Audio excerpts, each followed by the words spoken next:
नमः प्रणमो सिद्धाणं नमः श्रीवर्धमानाय निर्दोतिकल्लात्मने शालोकानां त्रिलोकानां यदि विद्यादर्पणायते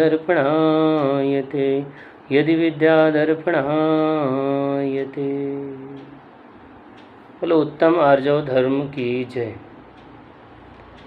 महान भाव, आज पर्वादिराज दशलक्षण पर्व का तृतीय दिवस उत्तम आर्जव धर्म का दिन है। कहते हुए उत्तम आर्जव कैसे ग्रहण करें, तो हम प्रतिदिन पूजन में पढ़ते भी हैं, कपट न कीजे कोई चूरन के पूर्णा बसे सरल स्वभावी होय ताके गर्भहु संप्रदा।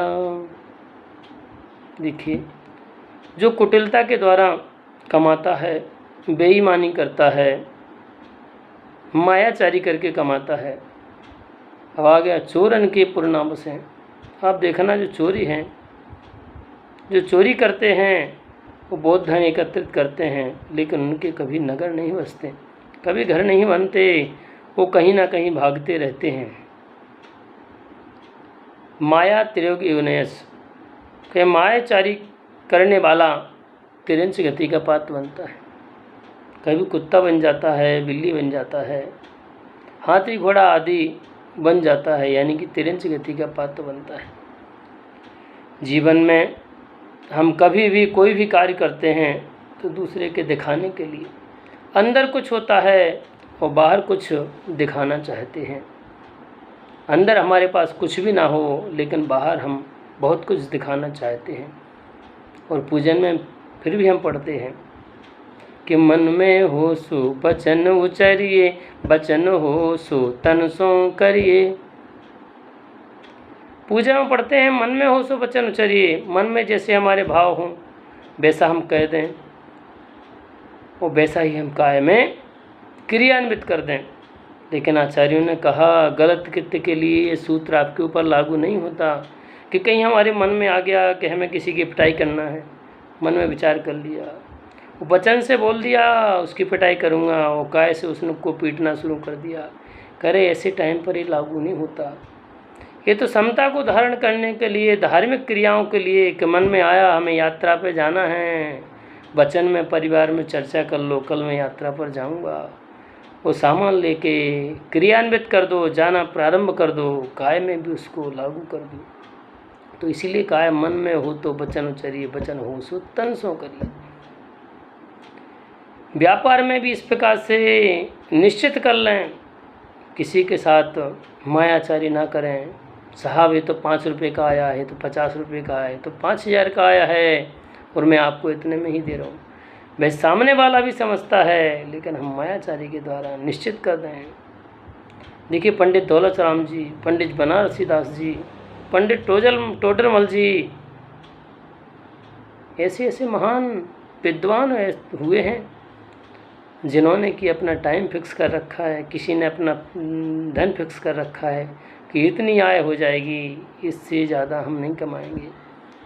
पंडित दौलत राम जी का टाइम था कि इतनी आय हो जाएगी, उसके बाद मैं शटर गिरा दूंगा, और अध्ययन करते थे, लेखन करते थे, आज वे महान विद्वान बने। तो कहते भी हैं कि अपनी आशाओं को सीमित करें, मायाचारी ना करें। हम मंदिर में भी मायाचारी करते हैं। एक छोटी सी घटना सुनाता हूँ। एक बालक था, विद्यार्थी, उनके घर वालों ने उसको विद्यालय भेज दिया। विद्यालय में वो पढ़ने लगा।